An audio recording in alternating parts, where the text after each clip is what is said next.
시청자 여러분, 안녕하십니까? 서울시의회 플러스입니다. 첫 소식입니다. 70년대 전기전자 산업의 메카로 불렸던 세운상가가 서울시 도시재생사업 다시 세운 프로젝트를 통해 재탄생했습니다. 네, 지난 19일 문을 연 다시 세우는 제조업 장인들과 청년 창업인들의 협업 공간은 물론 공중 보행길까지 조성돼 일대 상권이 활력을 되찾을 수 있을 거라는 기대감이 높아졌습니다. 세운상가의 새 얼굴, 다시 세운이 지난 19일 시민들에게 문을 활짝 열었습니다. 이날 개장 행사엔 기술장인과 입주기업인, 주민 등이 참석한 가운데 세운상가의 역사를 돌아보고 4차 산업혁명을 이끌어갈 다시 세운의 비전도 들여다봤습니다. 여기는 흔히 전자의 메카라기도 하고 또 탱크도 만든다고 했습니다. 그것을 넘어서서 21세기에 새로운 4차 산업혁명의 전진기지가 저는 여기가 될 것이라고 확신합니다. 또 보행길로 거듭난 세운상가 일대에 상권 활성화 바람이 불 것이란 전망도 나왔습니다. 특히 종묘에서 남산 측으로 이어진 최고의 보행 코스를 구축함으로써 우리 종로는 새로운 활력을 불어넣을 수 있고. 다시 세운의 개장을 가장 환영한 건 상가 입주민들입니다. 기술 장인들께서는 젊은 메이커스분들과 기술 협력을 하여 기술을 전수해서 더욱 빛나는 세운상가가 되도록.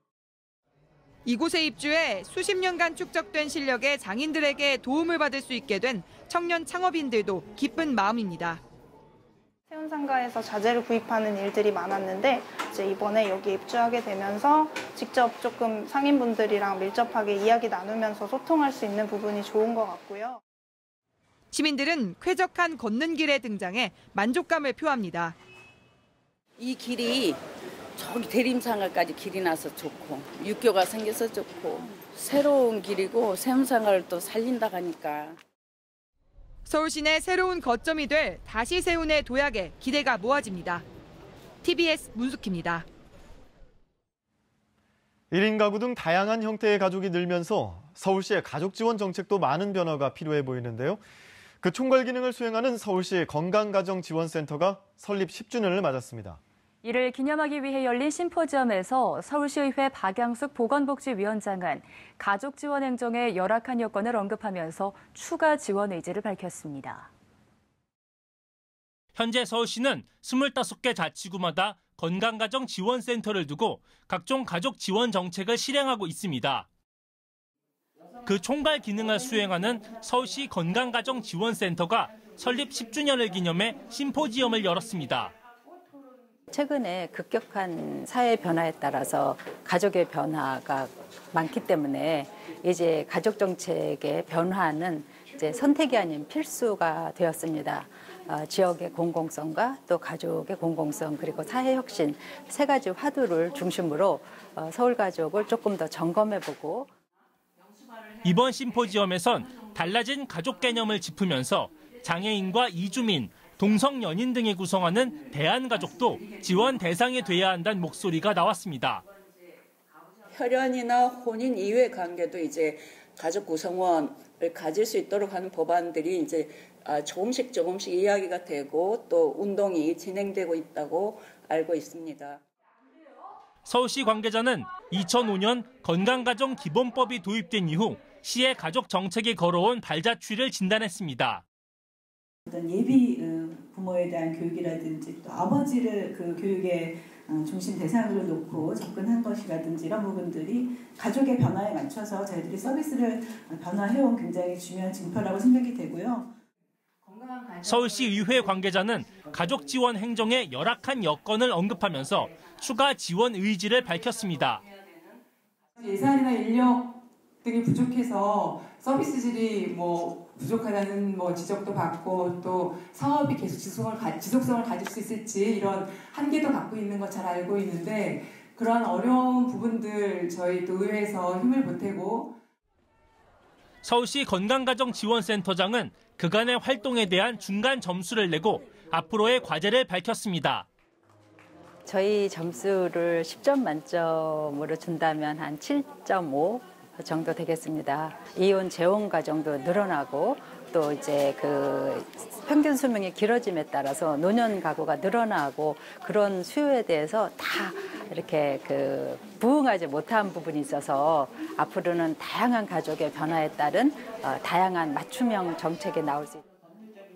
서울시는 이날 나온 전문가들의 의견을 토대로 새로운 가족 정책을 발굴하겠다고 밝혔습니다. TBS 이강훈입니다.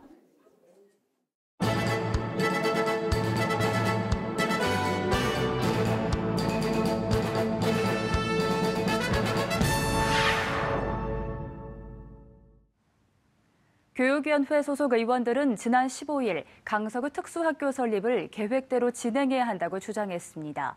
현재 강서구에 거주하고 있는 특수교육 대상자는 645명으로 이 중 12.7%에 불과한 82명만이 강서구 내 특수학교에 재학 중이고 나머지 대다수 학생들은 타 지역으로 통학하고 있습니다. 김생환 교육위원장은 국가 및 지자체는 특수교육 대상자에게 적절한 교육을 제공할 학교를 설치 운영할 의무가 있다며 설립 여부는 협상의 대상이 될 수 없다고 강조했습니다. 김태수 의원이 동부간선도로 지하화 사업의 조속한 추진을 위해 간담회를 열었습니다. 동부간선도로 지하화 사업은 지역 간선도로와 도시 고속화도로로 이원화해 건설됩니다. 지역 간선도로는 현재 도로를 걷어내고 터널이 건설되며 그 위에는 여의도공원의 약 10배에 달하는 친환경 수변공원을 조성할 예정입니다. 또한 중랑천 지하에 만들어지는 도시 고속화도로는 강남에서 의정부까지 24분 만에 통행이 가능해져 경제적 효과가 클 것으로 예상됩니다.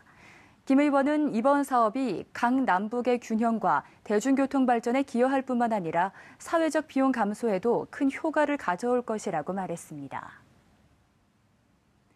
김선갑 의원이 지난 21일 시민안전 심폐소생술 세미나에 참가했습니다. 이번 세미나는 국민의 생명 안전을 위한 정책과 제도를 논의하기 위해 마련됐습니다. 김 의원은 5개 전광판의 안전광고 표출 비율을 향상시키고 심폐소생술 교육 영상을 포함할 것을 강조했습니다. 관련 안건은 추후 정식 법안 발의로 이어질 예정입니다. 박중화 의원이 TBS TV 김성수의 시시각각에 출연해 따릉이의 인기와 자전거 전용도로 필요성에 대해 언급했습니다. 2015년 천대로 시범 운영을 시작한 따릉이는 지난 15일 기준 11,600대로 확대됐지만 자전거 전용 도로는 75km로 이용 인프라가 열악한 상태입니다. 박 의원은 서울 시내 자전거 도로가 이용 인구와 범위에 비해 부족하다고 지적하며 시민 안전을 위해 전용 도로 설치와 따릉이 유지 관리에 더욱 힘쓰겠다고 말했습니다. 송재형 의원이 21일 TBS FM 서울 속으로에 출연해 청취자들과 만났습니다. 강동구가 지역구인 송 의원은 길동역에 엘리베이터가 없다는 청취자의 민원을 접하고 도로 구조상 설치에 어려움이 있다며 지구 단위 계획 변경 등으로 도로를 넓히고 환경을 개선하겠다고 밝혔습니다. TBS FM 서울 속으로는 평일 오전 11시부터 12시까지 진행되며 모교 데이트에서는 서울시의회 초선 의원들을 초대해 시민과 한 걸음 더 가까워지는 자리를 마련하고 있습니다. 다음 주에는 도시계획관리위원회 유찬종 의원이 출연할 예정입니다.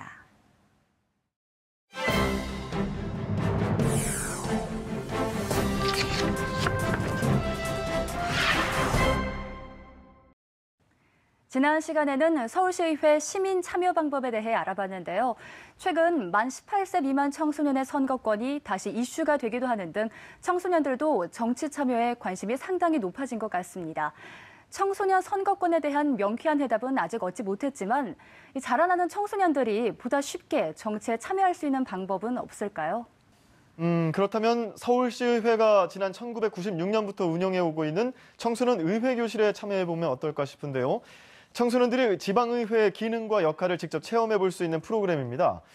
올바른 민주시민의 의식과 자질을 갖춘 어른으로 자랄 수 있게 도와주고 있죠. 네, 민주주의 국가의 진정한 이런 성인으로서 자랄 수 있게끔 도와주는 프로그램인 것 같은데요.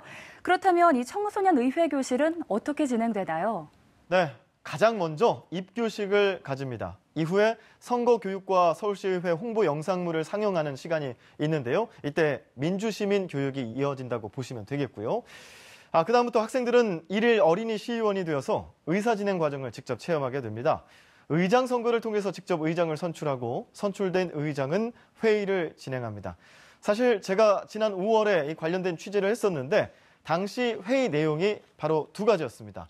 수업 중 스마트폰 사용 제한을 하도록 조례안을 만들자, 왕따를 없애기 위한 조례안을 만들자라는 내용이었는데요. 이 학생들의 눈높이에 맞춘 주제들로 찬반 토론이 시작됩니다.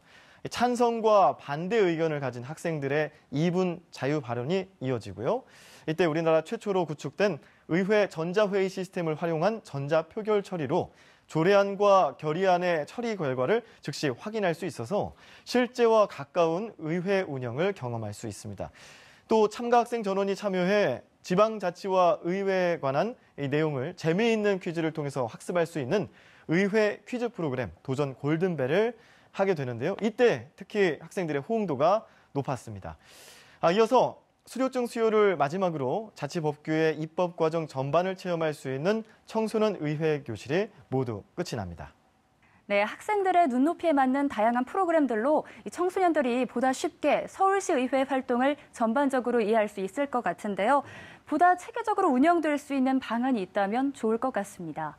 네, 물론 지금도 잘 운영되고 있습니다.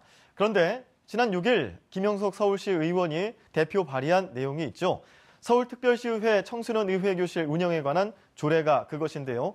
제276회 서울시의회 본회의에 상정이 됐었습니다. 그것이 바로 통과가 됐고요. 서울시의회 의장이 의회교실의 목표와 일정, 추진 방법, 절차 등 운영 전반에 필요한 계획을 수립하고 이 참가자 선정과 운영, 수료증 수요 등의 사업을 시행할 것을 주요 내용으로 담고 있습니다. 이 조례안은 2018년 1월 1일부터 시행될 예정이라고 합니다. 네, 청소년 의회 교실에 필요한 이 사항들이 조례로 명확히 규정된다고 하니까 내년에는 더 알찬 프로그램이 마련될 것으로 기대가 되는데요. 그렇다면 청소년 의회 교실에는 어떻게 참여할 수 있을까요? 네, 이 방송을 보시고 많은 청소년들이 나도 해보고 싶다라는 생각을 하실 텐데요. 아쉽게도 이 청소년 의회 교실은 모든 청소년들이 다 참여할 수 있는 건 아닙니다. 2017년 올해 초등학생의 경우에는 지난 5월 동부교육지원청을 시작으로 중부, 서부, 남부, 북부 등 5곳의 서울시내 교육지원청에 속한 각 학교 학생 대표들이 청소년 의회 교실을 다녀갔습니다. 오는 10월에 이제 남아있는 6곳의 교육지원청에 속한 학교의 학생들이 청소년 의회 교실을 방문을 앞두고 있는데요. 즉 학교의 학생 대표들만 아직까지는 참여할 수가 있는 상황입니다. 중학생의 경우에는 신청학교 2곳을 대상으로 오는 10월 2회 정도 진행될 예정이고요. 그 가운데 올해에는 다문화 사회에 발맞춘 변화가 눈에 띕니다. 바로 청소년 의회 교실 운영 이래 처음으로 다문화 학생을 대상으로 한 의회 교실이 추가 개최된 건데요. 앞으로 다문화 학생이 참여하는 프로그램을 확대해 나갈 계획이라고 하니까 더욱 많은 아이들이 차별 없이 의회 체험을 할 수 있을 것 같습니다. 네, 알겠습니다. 지방자치에 대해 올바르게 이해하고 진정한 민주주의를 체험하는 그런 소중한 기회가 될 것 같습니다. 오늘 이 시간 건강한 민주시민으로 성장하는 곳 청소년 의회 교실에 대해 알아봤습니다.